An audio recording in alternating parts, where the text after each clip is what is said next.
Our first guest is Tony Baldinelli today. And now, to be clear, this is the MP, Tony Baldinelli, not the newly elected to City Council, Tony Baldinelli. Bit of confusion maybe for some voters. I'm sure some people thought, how can he hold both positions? Well, you're right. I received a lot of calls during that municipal campaign.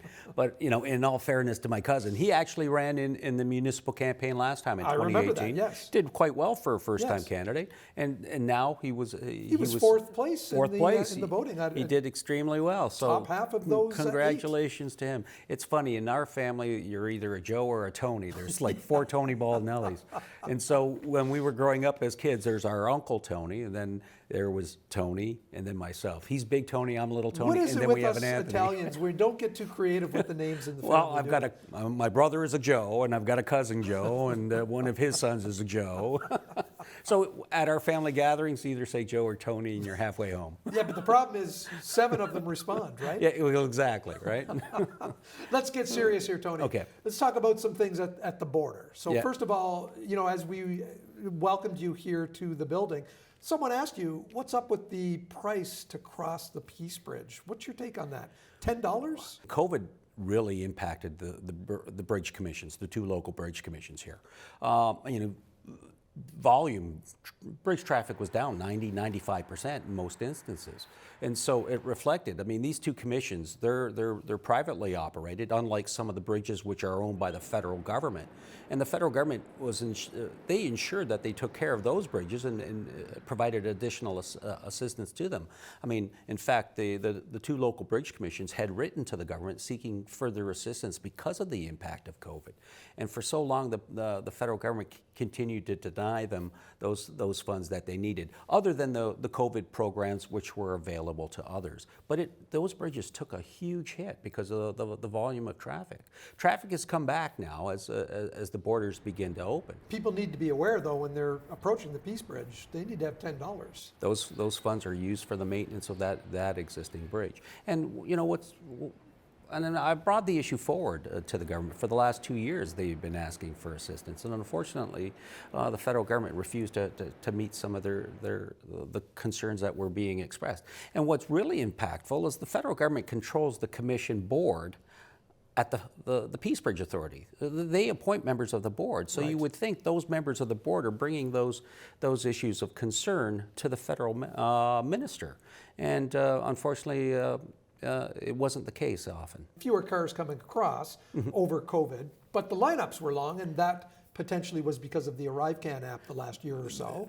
The ArriveCan and the testing requirements that were at the border really turned the bridge into a quagmire. I mean, it became a disincentive to travel to Canada. I mean, for months we'd been advocating to the government. I mean, infectious disease experts, their own expert advisory panel had said the random testing regime was no longer required. So why did the government take so long to remove those impediments to travel? I mean, it had a huge impact. And then ArriveCan, again, what was the value of having ArriveCan at the border? It served no purpose other than to disincentivize travel. So we had to keep pushing. And what is the government? They take the step to finally acknowledge the removal, but why did they wait till the end of the tourism year? I've been asking for it going prior to Christmas, that we need to get this figured out because we don't want to lose another tourism year. We lost 2 years because of COVID, 2 tourism years. This 3rd year that we lost was self-inflicted. We could have made those decisions to give our tourism operators the best opportunity they could, and we didn't do that. It was a no-brainer decision in the Conservative caucus to name you as the shadow minister for tourism. Well, I don't know if it was a no-brainer. I think so. Well, I'm just thrilled that our leader, Pierre Poilievre, asked me to take on the role. I had previously served in that capacity under Aaron O'Toole, and then I was given a promotion to manufacturing and export promotion. But tourism, where my heart is. I mean, I worked in the tourism sector for 18 years, and I've got great relationships with the current stakeholders, not only locally, but on a national level. And so I've just been spending the last few days and weeks getting reacquainted with those stakeholders. As we approach 2023, what are some of your priorities? Well, again, it's meeting with those stakeholders, getting their ideas on how we bring about that recovery in the tourism sector.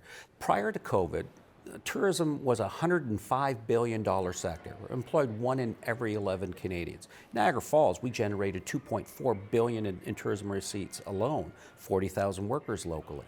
Because of COVID, tourism shrank down to $80 billion. And so now the federal government is undertaking what they're calling a new national tourism strategy. So they're seeking input from all sectors to see how we can bring about the recovery to tourism. And so organizations such as the Tourism Industry Association of Canada have said they're looking to grow tourism to $134 billion by 2030. We're looking to see if we can create 900,000 jobs. So how is it that we can go about achieving those numbers? I mean, we're still going to be recovering. We're the last to fully recover from the hit that COVID will bring. So how do we get back to 2019 numbers, first of all, that 105? Right. Well, we'll probably get there by 2025, hopefully by 2024 if we could. And then how do we exceed that, build on that, create Canada as a destination that is, for visitors from throughout the world? You also have some concerns about the Grape and Wine Adjustment Program and changes to that.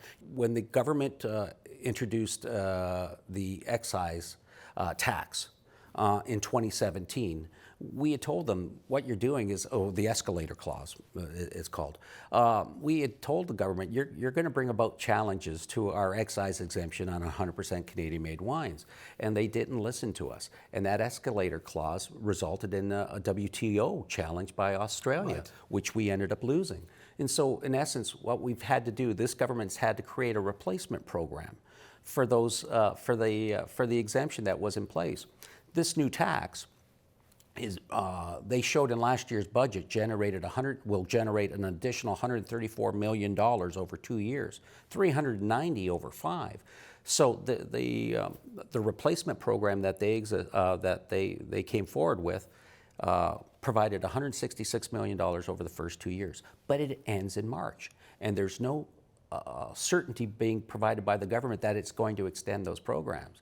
So my point to the government is, and we had the minister recently at the International Trade Committee is, Minister, you're showing $390 million because of this new tax. My hope is that $390 million will fully go back to the industry and to the grape growers, because it was your decisions which resulted in that excise exemption being lost. So take those funds, provide it back to the industry and growers, provide them with the certainty that they're looking for. It ends in March, and the government hasn't said anything with regards to whether it'll be extended or not. They deserve better.